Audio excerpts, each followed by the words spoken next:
Here outside the NovaCare complex with the great Merrill Reese, the voice of the Philadelphia Eagles. Merrill, before we talk about this season, last season, magical. Do you still feel the vibes from last year kind of seeping into this season? I do, and yet I don't. Okay. Because I've heard the Eagles say, we're not defending champions. Sure. Every season stands alone. Sure. But they are defending champions. They are. They won it last year, and there's no doubt in my mind that they are going to be a target for every team they face this year. Specifically, the opening game against Dallas, and then the next week, Kansas City, who they annihilated in Super Bowl 59. So they are truly the defending champions. Do I still feel the vibe? Yeah. If I let myself, if I let my mind wander back to that day at the Superdome and the game where they just took control and had a magnificent game, and the ensuing celebration and the parade, that's something you think about and you will never, ever, ever forget. But now it's a new season and time to turn your attention to other things. When you've been out here at all these practices for training camp, what has stood out to you about what you've seen from the team or individual players? I think the thing that most stands out is that nobody's resting on their laurels. Sure. Everybody is out there. They work hard. They're serious. There's no wasted time. They are focused on what they do.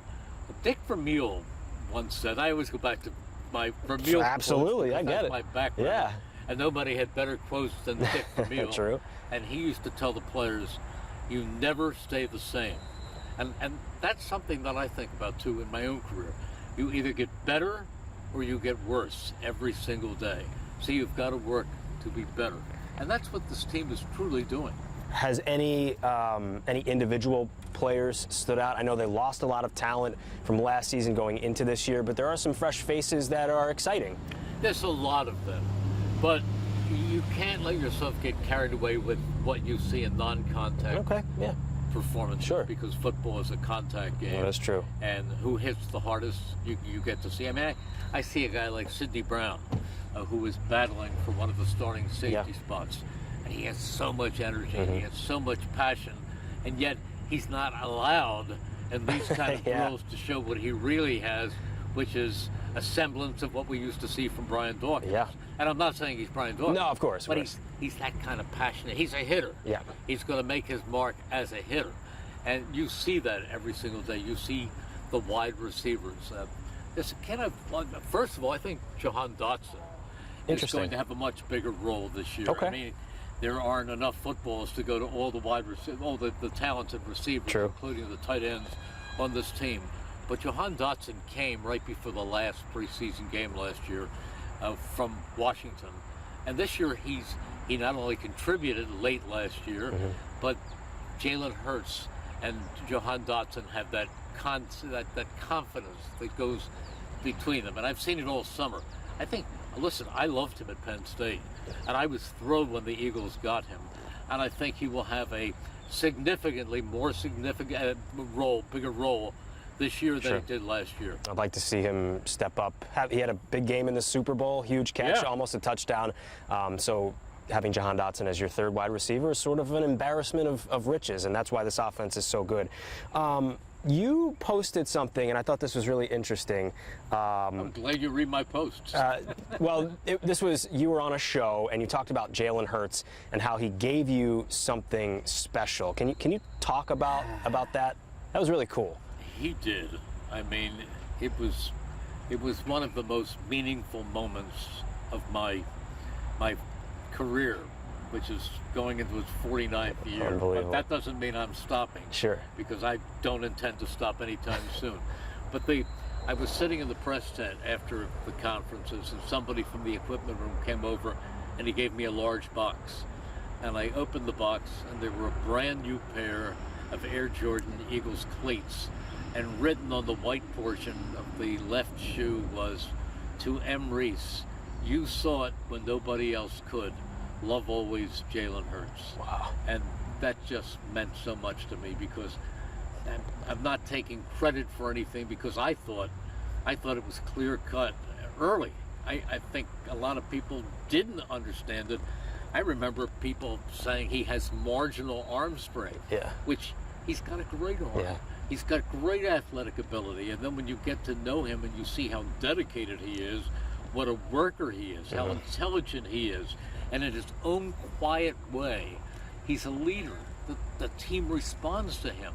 Oh, he doesn't yell and scream and Right. throw gestures or often jump on people's backs, but he is a great person in the locker room and on the field.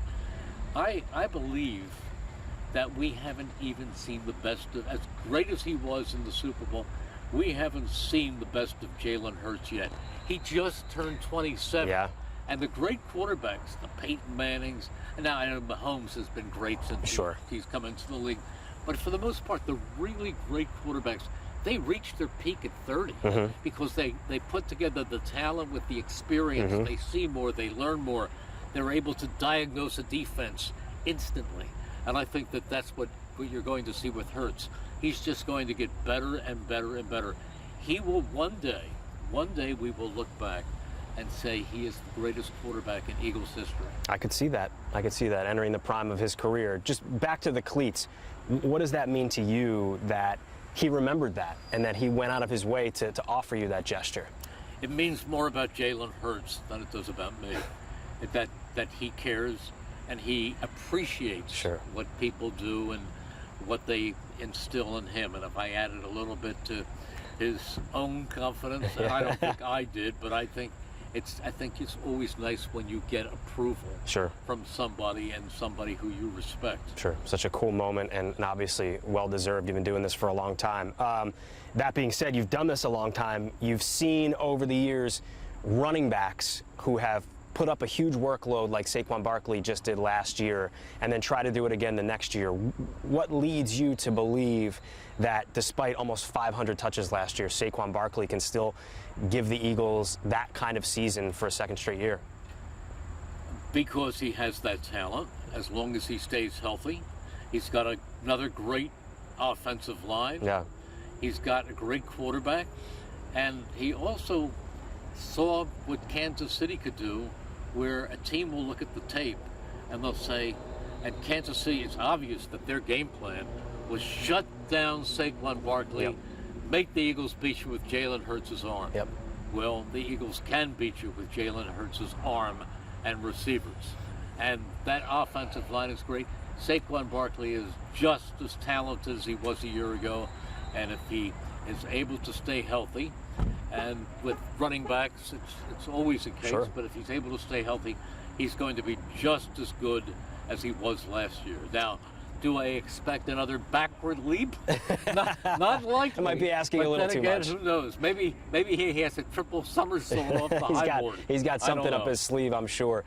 Speaking of the offensive line, which is mostly the same except for right guard, Mekhi Becton moves on. Now it looks like Tyler Steen is going to be the starter there. The Eagles haven't announced that yet, but it looks like he's the front runner for that position. Why is that okay with you? What makes it okay to just slide someone in there the way they seem to do every year? Because they slide in talented people. Mekhi Becton is a guy who did not turn out to have a great career for the Jets, who drafted him in the first round. Sure. But the trick, the magic name here is Jeff Stoutland. Of course. I've been doing this, as we said, forever, and I've seen a lot of offensive line coaches, and Jeff Stoutland is by far the best. He's the best offensive line coach in the NFL, and certainly the best I've ever seen. And when the players give their schools, I mean, you'll hear Cam Jurgens, Nebraska, and then you get to Jordan Mailata, and he goes, Jordan Mailata, Stoutland University. And he's one of the best, if not the best, assistant coach in the NFL. That leads me to Nick Sirianni. You've been around him now for the last couple of years. Why do you think how do you think he has evolved into the coach he is now over these last few seasons? I think he's probably a little bit less emotional than he's been with the fans and with the officials. But I think I have to tell you, Pat, that in the first 3 years, I questioned his training camps and his preseason philosophy. And basically in his training camp, they get a little heated from time to time. Yeah. But there's very little hitting, and there's very little tackling to the ground. And I said, you've got to be prepared for the season. And then I said, in the preseason games, put in Hurts, put in the first unit offense for a couple of series so they're all synced up when the season begins. I said, I love what Dan Campbell's doing. Dan Campbell takes those Lions and they hit from day one. And they go into the preseason game and Jared Goff and the whole group, they're out there for a half at least. I said, that's why the Lions are rolling through the season. Well, lo and behold, the playoffs came, and when Detroit played Washington, they had 18 players on injured reserve, and Washington just tore them apart. When the Eagles went into the playoffs, they had 22 healthy starters. That's a big difference. The Eagles may not be the team that you'd like them to beat in those September games, because I kind of think they're almost what the preseason used to be. Yeah. But when you get later in the season, when they build up, if the halfway, look, this is a tougher schedule than last year. Sure is. But if at the halfway part, this team is 500. Don't be panicky. This team will grow, and this, again, we're talking about assuming that there aren't any big injuries, because you can take a 14-3 team, and with the wrong 3 or 4 injuries at the wrong time, they could be 9-8. You don't know. But assuming the injury situation is not devastating, this team will roar in the back half of this schedule. Nick Sirianni has obviously, you said, sort of learned from his mistakes. Do you think that the national consciousness has caught up? Do you think he deserves maybe more credit for the job that he's done? He is the Super Bowl winning coach. He has been to the playoffs every single year. And yet it feels like he doesn't quite get the love and adoration that he deserves, maybe? Maybe there's jealousy. Maybe. Maybe because he doesn't campaign. Maybe. He's not out there politicking or trying to win his way with reporters. I mean, although he's nice to everybody, but he's not out there schmoozing. Yeah. He's not out there trying to win with his personality with the national media. He is who he is. And he's a very sincere guy. He's a very hard-working guy.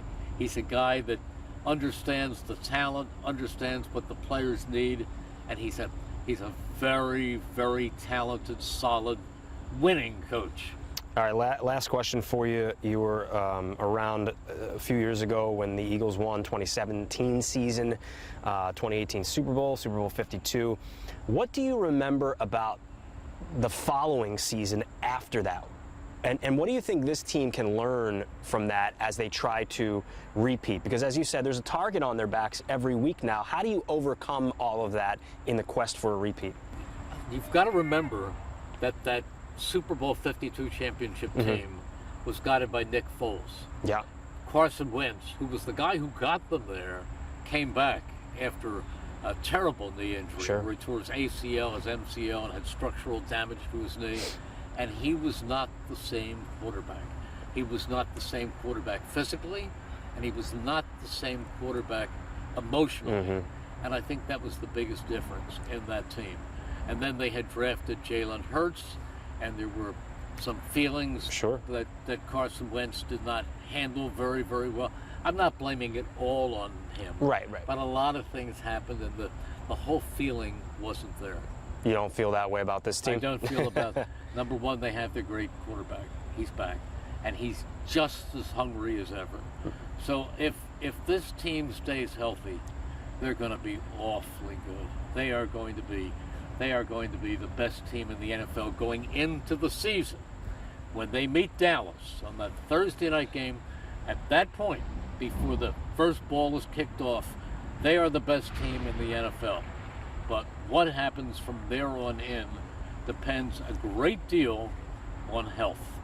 Always does. Merrill going into season 49? Only 49. 49 years. Unbelievable. Yeah. Does it still feel like year one? I'm just as nervous as I was in year one. I love it just as much as I did in year one. I love it more every year, Pat. Love it. And I have no plans to retire. I hope to do this for many more years. I love it.